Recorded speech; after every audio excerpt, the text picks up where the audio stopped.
समाचार अमरेलीथी। अमरेलीमां डॉक्टरोनी रेलीमां doctor गजेराए revolver काढी हती। रिवोल्वर काढीने स्वरक्षण माटे दीकरीओने हथियार आपवा अपील करी हती, जे बाद मामलो गरमायो छे। केन्डल मार्चमां रिवोल्वर काढવાનો वीडियो वायरल थता अमरेलीना एसपीए तपासना आदेश आप्या। अमरेली सिटी पोलीस स्टेशनमां डॉक्टर जीजे गजेरा सामे गुनो नोंधायो छे। समग्र मामले अमरेलीना डीवायएसपी चिराग देसाईए कह्युं के તેમણે જાહેરમાં रिवोल्वर काढी लोकोमां भय फैलावવાનો प्रयास कर्यो। राजकमल चौकमां डॉक्टर जीजे गजेराए स्वरक्षण रिवोल्वर काढी दीकरीओने हथियार साथे राखवा माटे अपील करी हती।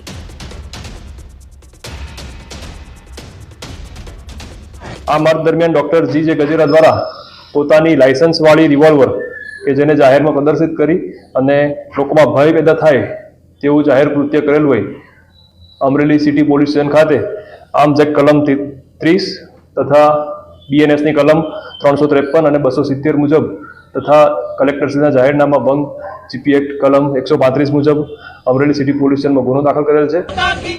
समग्र घटनाना मामले अमदावादना डॉक्टरोनी प्रतिक्रिया पण सामे आवी। डॉक्टरोए કહ્યું, આજના તબીબને પિસ્તોલની જરૂર નથી, ગાંધી ચિંધ્યા માર્ગે આગળ વધશે।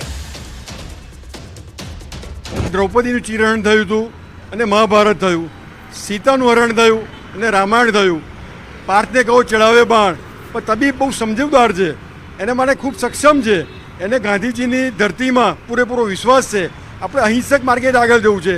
આજના તબીબને પિસ્તોલની કે હથિયારની જરૂર નથી, એવું કરવાની જરૂર નથી। આપણે અહિંસક માર્ગે કોઈપણ પ્રકારની જે છે લડતો લડવાની છે, અહિંસક માર્ગે લડત લડતા રહીશું ને આપણને વિજય મેળવવાનો છે। એટલે એવા આ જે નોન વાયલન્સ માર્ગે જવાની જરૂર નથી।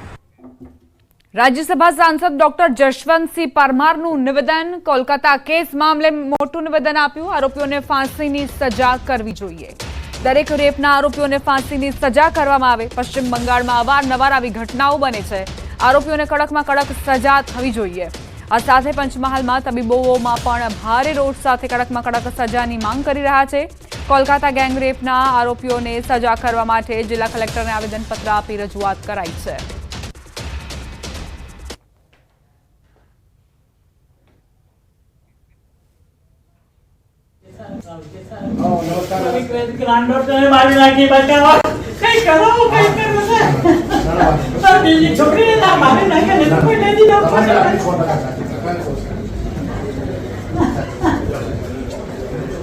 पिनल कोडनी जग्याए जे न्याय संहिता आवी छे ए न्याय संहितानी अंदर पण आ कायदाने વધુ કડક કરવામાં આવ્યો છે અને તેની અંદર વારંવાર રેપની ઘટના થતી હોય, જેણે કરી હોય તેને ફાંસીની સજા પણ કરવામાં આવે એવું પ્રાવધાન છે।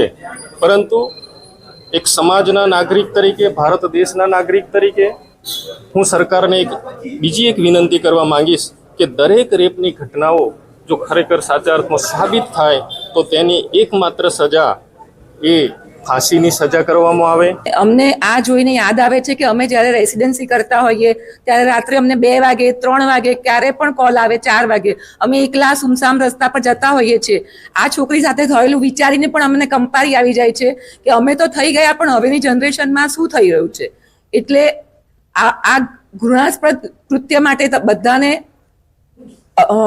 ફાંસી જેવી સજા આપવી જ જોઈએ સરકારે અને એના માટે સ્ટ્રિક્ટ પગલાં લેવા જ જોઈએ અને લેડીઝ હંમેશા ફ્રી થઈ અને સેફ રીતે કામ કરી શકે તે બહુ જરૂરી છે। જે કૃત્ય થયું છે, જે દુષ્કર્મ થયું છે, જેને હેવાનિયતની હદ સુધી આપણે કહી શકીએ છીએ, એ એક એકદમ એજ્યુકેટેડ લેડી હતી। જે જગ્યા પર થયું છે એને પણ અમે જ્યારે ભણતા હોઈએ ત્યારે અમે મંદિર માનતા હોઈએ છીએ। એ જગ્યા પણ જ્યાં થયું છે એ અમારા માટે મંદિર છે। જે છોકરી પર આ થયું છે અને શું થયું છે એ બધાને જ ખબર છે, બરાબર છે। આમાં એક કોઈ જાતનું એજ્યુકેશન લેવલ નથી આવતું, કારણ કે બધા હાઈલી એજ્યુકેટેડ પર્સનો આમાં હતા। હાઈલી એજ્યુકેટેડ જગ્યાએ આ થયું છે, એટલે આવી વસ્તુઓ તો થવી જ ના જોઈએ। વડોદરામાં તબીબોની હડતાળથી ભારે હાલાકી। સયાજી હોસ્પિટલમાં દર્દીઓની કતાર લાગી। ઓપીડી વિભાગમાં દર્દીઓની લાંબી કતાર જોવા મળી રહી છે। દર્દીઓ સારવાર માટે કલાકો સુધી લાઇનમાં ઊભા રહેવા મજબૂર બન્યા છે। ઇન્ટર્ન અને રેસિડેન્ટ તબીબના હડતાળના પગલે અનેક સર્જરી પણ અટવાઈ। સયાજી અને ગોત્રે હોસ્પિટલની 95 પ્લાન સર્જરી અટવાઈ છે। 980 ખાનગી હોસ્પિટલની ઓપીડી બંધ, 700 ઓપરેશન અટકશે।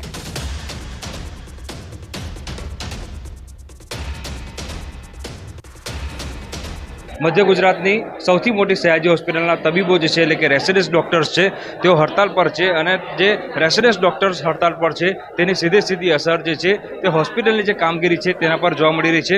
તમે દ્રશ્યો જોઈ રહ્યા છો, સયાજી હોસ્પિટલના દ્રશ્યો છે, ઓપીડી છે ત્યાંના દ્રશ્યો છે અને જે દર્દીઓ છે તેમની સંખ્યામાં સતત વધારો થઈ રહ્યો છે, પરંતુ જે જુનિયર ડૉક્ટર્સ છે એટલે કે રેસિડેન્સ ડૉક્ટર છે તેઓ હડતાલ પર હોવાના કારણે જે દર્દીઓ છે તેમને હાલાકી વેઠવાનો વારો આવી પડ્યો છે. સયાજી હોસ્પિટલની વાત કરીએ તો ઇન્ટર્ન અને રેસિડેન્સ જે ડૉક્ટર્સ છે તેઓ હડતાલ પર છે, જેના કારણે જે સર્જરી છે તે પણ અટવાઈ ગઈ છે. સયાજી અને ગોત્રી હોસ્પિટલ જે છે ત્યાંના જે 95 પ્લાન સર્જરી છે તે અટવાઈ ગઈ છે, એટલે કે 95 જેટલી સર્જરી આજે કરવાની હતી, પરંતુ તબીબો હડતાલ પર હોવાના કારણે આ તમામ સર્જરી રદ કરવી પડે તેવા પ્રકારની પરિસ્થિતિ સર્જાઈ છે. આજે 980 ખાનગી હોસ્પિટલની ઓપીડી બંધ છે અને 700 ઓપરેશન જે છે તે અટકી પડવાના છે. એટલે આજે તબીબોની હડતાલથી દર્દીઓને કેટલી હાલાકી પડશે તેનો અંદાજો જે છે તે લગાવી શકાય છે. જે ડૉક્ટર્સ છે તેઓ પોતાની માંગ પર અડગ છે. સયાજી હોસ્પિટલની સિક્યુરિટીની વાત કરીએ તો અહીંયા સીસીટીવીના ઠેકાણા નથી અને સિક્યુરિટી ગાર્ડ છે તેની સંખ્યા પણ નહીવત છે. ત્યારે ડૉક્ટરોની જે સુરક્ષા છે તેની સામે ચોક્કસથી સવાલો ઉઠી રહ્યા છે. ત્યારે જે ડૉક્ટરો છે તેઓ વહીવટીતંત્ર છે અને સરકાર છે તેની સામે લડી લેવાના મૂડમાં હોય તેમ લાગી રહ્યું છે. હાર્દિક દીક્ષિત, ન્યૂઝ 18 ગુજરાતી, વડોદરા. એક વખત ઓપરેશન થઈ ગયું છે, ફરી કરવાનું છે. આજે કરવાનું હતું પણ સાહેબો હડતાલ પર ઉતરી ગયા છે, એટલે સાહેબે એમ કહ્યું કે સોમવાર અથવા બુધવારે ઓપરેશન થશે. અને અમને દર્દીઓને દુખાવો થાય છે, પેશાબ બેરે થાય, લાઈ બરે. કોણ છે આપના પરિવારમાંથી? પરિવારમાં કોઈ પરિવારમાં કોઈ તકલીફ પડે છે. એકલો માણસ જો આવે સર. કોલકાતાની એક મેડિકલ કોલેજમાં એક જનનની અપરાધ થયો છે અને એક કામ કરતી મહિલા તબીબ પર રેપ કરીને એને જાનથી મારી નાખવામાં આવી છે. ત્યારે આવી ખરાબ ઘટનાને અમે તમામ ભારતના તબીબો સખત શબ્દોમાં વખોડી કાઢીએ છીએ. તો પશ્ચિમ બંગાળમાં જે ઘટના બની છે, કોલકાતામાં જે જઘન્ય કૃત્યને અંજામ આપ્યો છે એક આરોપીએ, તેના બાદ દેશભરમાં વિરોધનો વંટોળ શરૂ થયો છે. તબીબોમાં ખાસ કરીને રોષ જોવા મળી રહ્યો છે. તબીબોએ સુરક્ષાને લઈને પણ સવાલ ઉઠાવ્યા છે અને સાથે જ કહ્યું છે કે સુરક્ષિત વાતાવરણ અમને પૂરું પાડવામાં આવે જેથી અમે બેખૌફ બનીને અમારી સેવાઓ આપી શકીએ, અને એટલે જ તેઓ હડતાળ પર ઉતર્યા છે. પરંતુ જેની સીધી અસર દર્દીઓ પર પડી છે અને દર્દીઓ હવે સમસ્યામાં મુકાઈ ગયા છે. ગુજરાતભરમાં એબીવીપી દ્વારા વિરોધ પ્રદર્શન કરાઈ રહ્યું છે, ત્યારે સુરતમાં પણ આ વિરોધના પડઘા પડ્યા. સુરત એબીવીપીના વિદ્યાર્થી કાર્યકરો દ્વારા જિલ્લા કલેક્ટરને આવેદનપત્ર આપવામાં આવ્યું. એલએલબીના વિદ્યાર્થીઓ માટે ગવર્મેન્ટ ગ્રાન્ટેડ કોલેજોમાં હજુ સુધી એડમિશનની પ્રક્રિયા શરૂ નથી થઈ. એડમિશન પ્રક્રિયા શરૂ ન થતાં ઘણા બધા વિદ્યાર્થીઓ અન્ય રાજ્યોમાં એડમિશન લેવા મજબૂર થઈ રહ્યા છે. હાઈકોર્ટમાં કોલેજની ગ્રાન્ટને લઈને ચાલી રહેલ વિવાદનો ઝડપથી ઉકેલ લાવવાની માંગ કરાઈ. આ કોર્ટ મેટરનો ઝડપથી ઉકેલ આવે તો વિદ્યાર્થીઓની એડમિશન પ્રક્રિયા શરૂ થવાની બાબત એબીવીપીએ જણાવી.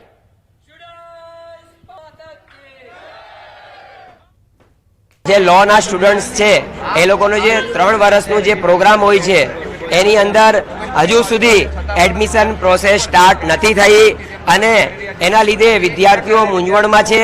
પણ જે આ કોર્ટ મેટર ચાલી રહી છે ગ્રાન્ટ કોલેજની અંદરની જે ગ્રાન્ટના બાબતે, એના લીધે વિદ્યાર્થીઓના એડમિશન અટકેલા છે. જામનગરમાં લો કોલેજમાં એડમિશનમાં પડતી હાલાકીના પ્રશ્નથી એબીવીપી દ્વારા રસ્તા રોકવામાં આવ્યા. સમગ્ર રાજ્યમાં લો કોલેજની ભરતી પ્રક્રિયાને લઈને એબીવીપી દ્વારા વિરોધ કરાઈ રહ્યો છે, ત્યારે જામનગરની કેપી શાહ લો કોલેજના એબીવીપીના વિદ્યાર્થી કાર્યકરો દ્વારા રસ્તા પર બેસીને વિરોધ નોંધાવાયો. એબીવીપીના કાર્યકરોએ રસ્તા પર ચક્કાજામ કરતા ટ્રાફિક જામ સર્જાયો હતો. 7 રસ્તા પાસે પ્રદર્શન ગ્રાઉન્ડ નજીકના રસ્તા પર ચક્કાજામ કરાતા પોલીસે કાર્યકરોની અટકાયત કરી હતી.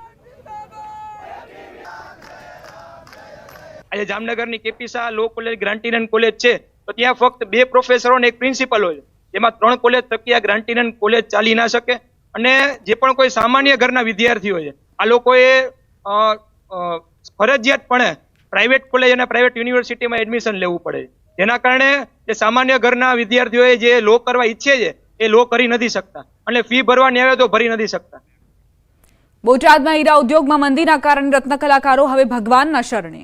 ડાયમંડ એસોસિએશન દ્વારા બોટાદથી સાળંગપુર ડીજેના તાલ સાથે પદયાત્રા યોજાઈ.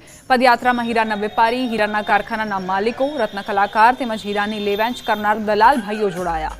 હીરા ઉદ્યોગમાં સતત 2 વર્ષથી મંદીના કારણે લાખો લોકો પરેશાન થયા છે.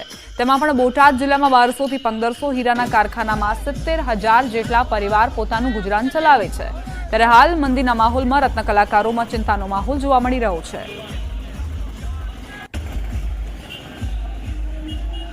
ખેડા જિલ્લાના કપડવંજ તાલુકાના પશુપાલકોની દાદાગીરી સામે આવી. પશુપાલકોએ શાળાની ગેટની બહાર જ ગાયો બાંધી દીધી. તેના કારણે શાળાએ જતા બાળકો અટવાયા. શાળાના 150 જેટલા બાળકોને બહાર બેસાડવાની ફરજ પડી. સ્કૂલના ગેટ પાસે જ ઢોર બાંધતા બાળકોમાં પણ ભય ફેલાયો. વાલીઓ અને ગ્રામજનો શાળામાં રજૂઆત કરવા માટે પહોંચ્યા હતા. વાલીઓએ પશુપાલકોને સમજાવતા પશુપાલકોએ દાદાગીરી કરી. સમગ્ર મામલે પોલીસને જાણ કરાતા પોલીસ શાળાએ પહોંચી હતી.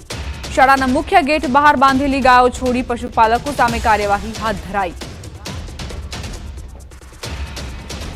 સંવાદદાતા ઉમંગ જોડાઈ ગયા છે વધુ જાણકારી સાથે. ઉમંગ, શાળાના ગેટની બહાર આખરે પશુપાલકોએ કેમ પોતાની જે ગાયો હતી તેને બાંધી દીધી હતી? ચોક્કસ દીપા, વાત કરવામાં આવે તો કપડવંજ તાલુકાનું આ જે ગામ છે કુંભારિયાના ટીંબાની આ ઘટના છે. કુંભારિયા ટીંબાની અંદર પશુપાલકો દ્વારા જે શાળા છે તેની બહાર આ જે ગાયો છે તે બાંધી દઈ એક પ્રકારે દાદાગીરી અપનાવવામાં આવી હતી. વાત કરવામાં આવે તો શાળાની અંદર ગત રોજ ગાયો ચરાવવા માટે મૂકી હતી, તો આચાર્ય દ્વારા આ જે ગાયો છે તેને બહાર કાઢવામાં આવી હતી અને તેના લીધે જ આજે આ લોકો દ્વારા આ જે ગાયો છે તે સ્કૂલ સામે બાંધી અને દાદાગીરી કરી હતી. અને ક્યાંક ને ક્યાંક આ લોકો જે ખરા જે પશુપાલકો છે તેમના દાદાગીરી કરવાના કારણે પોલીસને બોલાવી પડી હતી અને પોલીસને બોલાવ્યા બાદ સમજણ કર્યા બાદ બાંધેલી જે ગાયો હતી તે છોડી મૂકવામાં આવી હતી. આભાર ઉમંગ, જાણકારી આપવા માટે.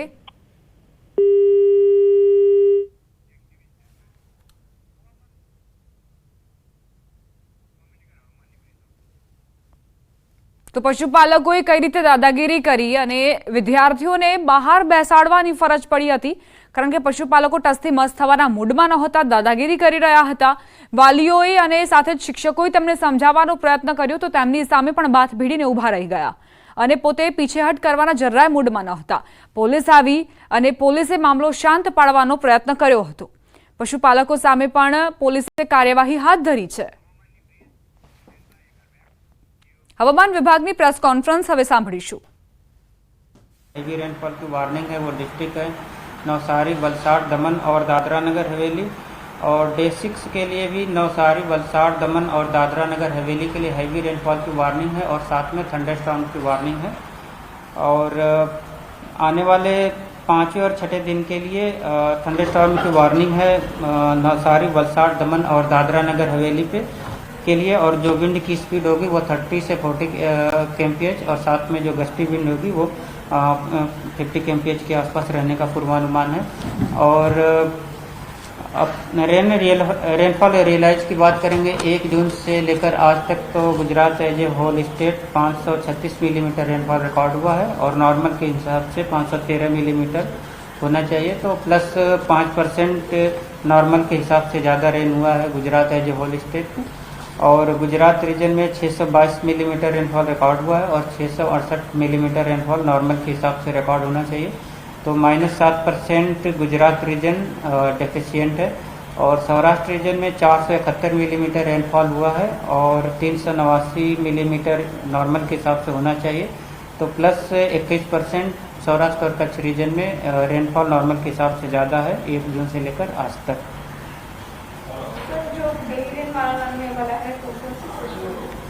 अभी जो एक महत्वपूर्ण समाचार प्राप्त થઈ રહ્યા છે. ગૃહ રાજ્યમંત્રી હર્ષ સંઘવીના પિતાનું અવસાન થયું છે. રમેશભાઈ સંઘવીનું આજે બપોરે નિધન થયું. 3 દિવસથી સુરતની ખાનગી હોસ્પિટલમાં તેઓ સારવાર હેઠળ હતા અને આજે તેમનું અવસાન થયું છે.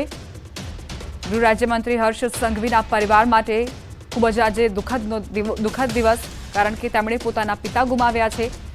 ખાનગી હોસ્પિટલમાં તેમની સારવાર ચાલી રહી હતી. 3 દિવસથી આ સારવાર ચાલતી હતી.